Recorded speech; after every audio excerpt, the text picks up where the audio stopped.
KPK meminta maaf atas keberatan TNI terkait penetapan Kepala Basarnas Marsikal Madya Henry Alfiani sebagai tersangka kasus suap. Wakil Ketua KPK Johanis Tanak menyebut penyidiknya hilaf tidak melibatkan TNI saat penetapan tersangka.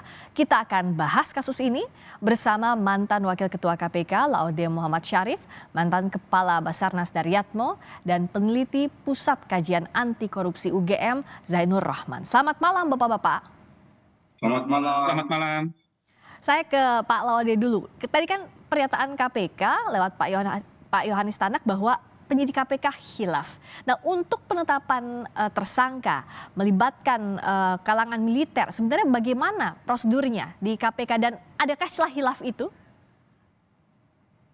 Saya kurang tahu persis apa yang terjadi, tapi untuk menetapkan seorang tersangka biasanya melalui gelar perkara.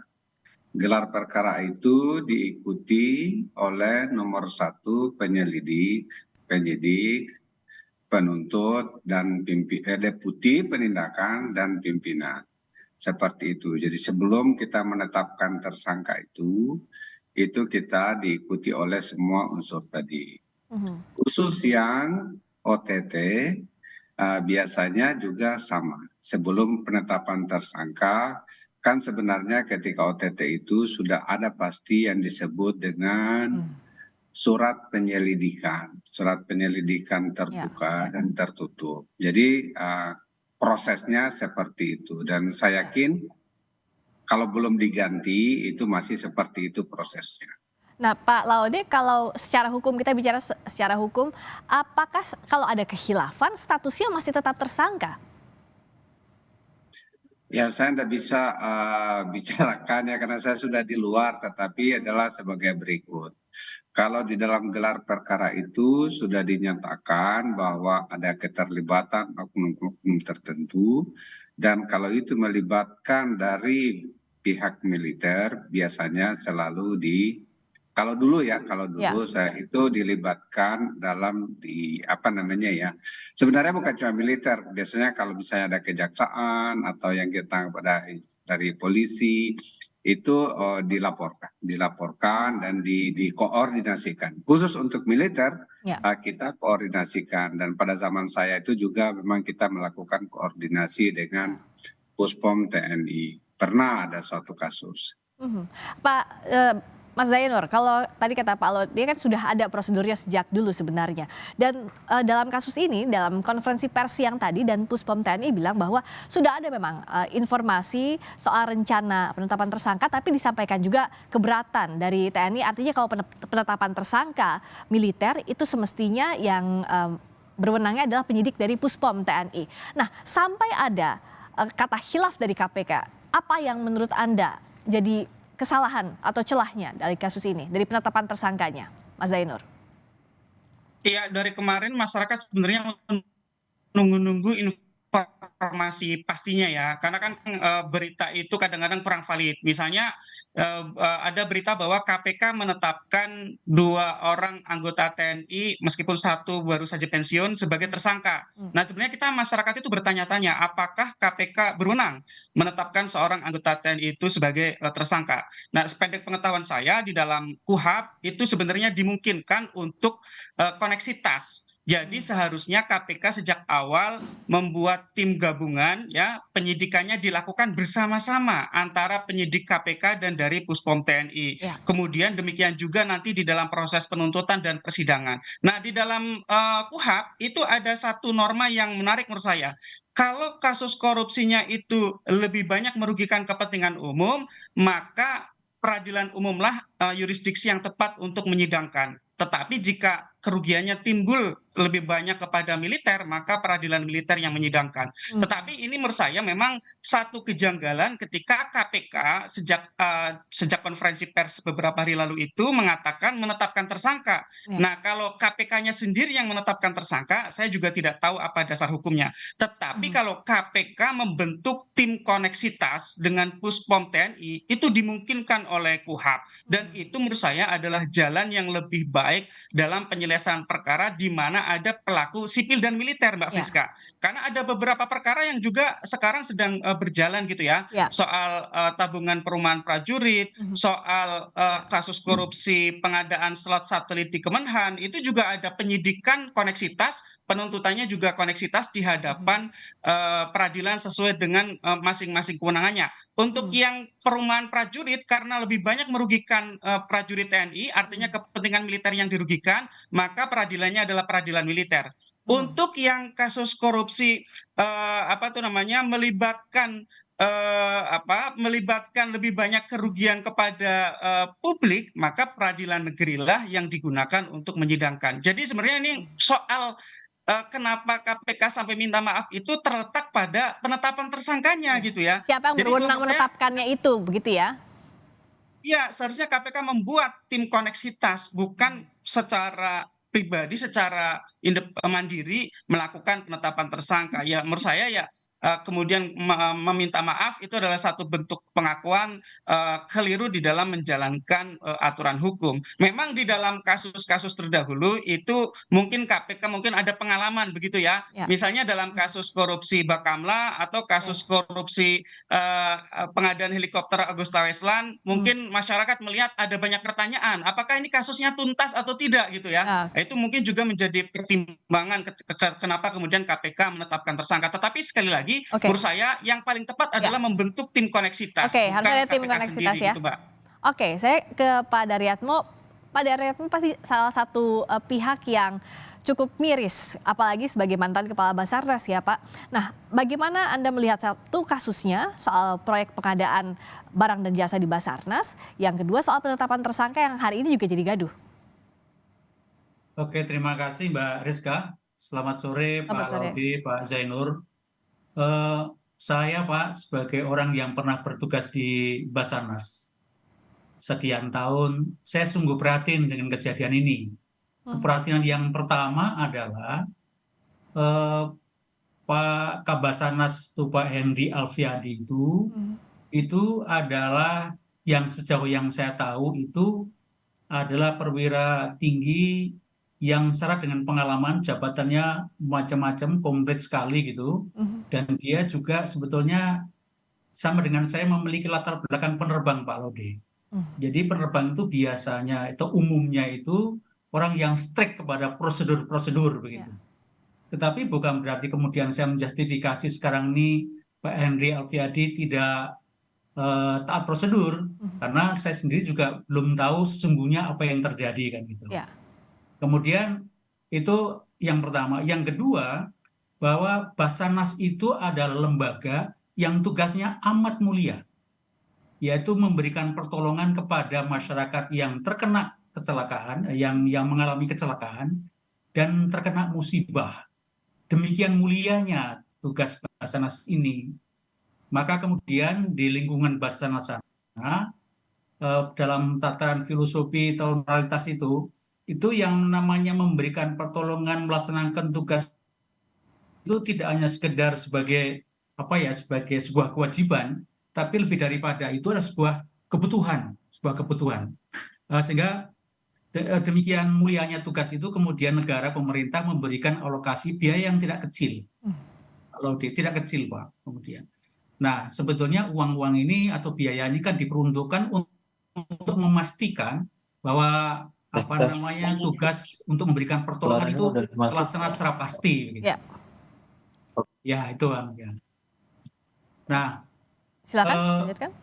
ya itu keprihatinan yang kedua. Lah kemudian tadi menanggapi dari Mbak Rizka Ya. menyangkut masalah status tersangka. Memang tidak dalam kapasitas saya sebagai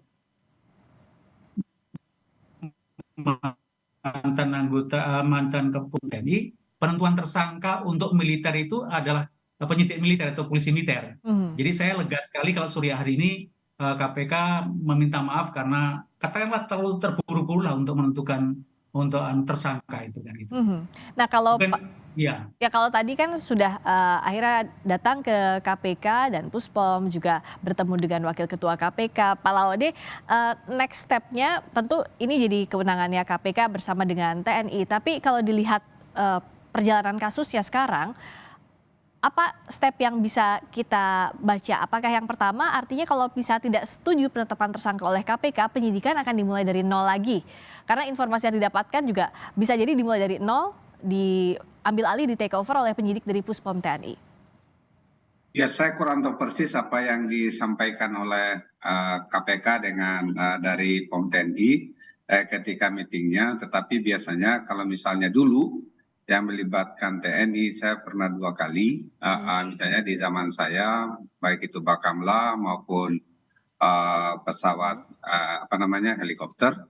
helikopter itu semua yang non militer itu yang sipil kita sudah selesaikan di KPK, dan itu dijalankan dengan maksudnya sudah masuk penjara. Ya.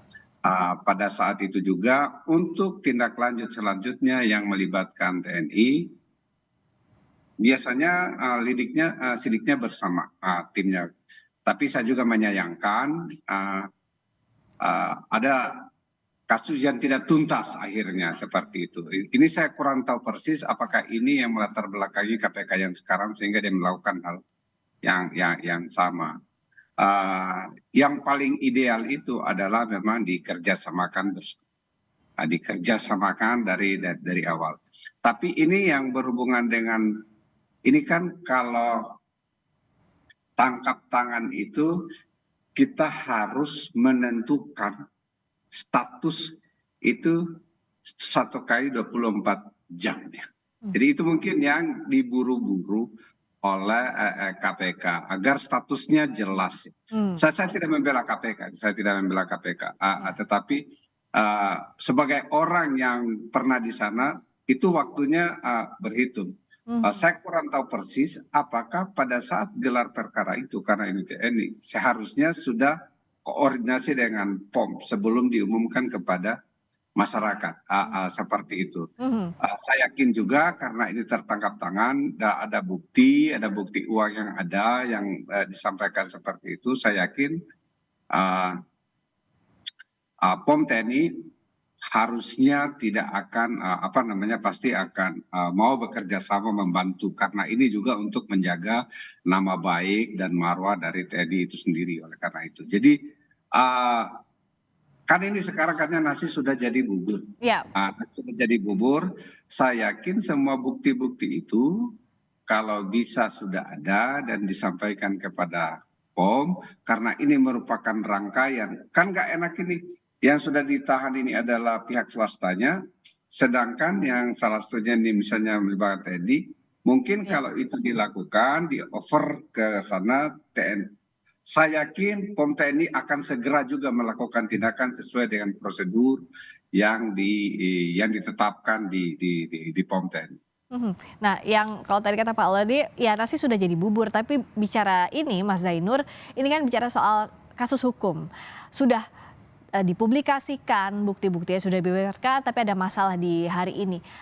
Apa yang harusnya bisa dikawal begitu kasus ini agar tidak jadi berlama-lama dan jelas juga status masing-masing pihaknya?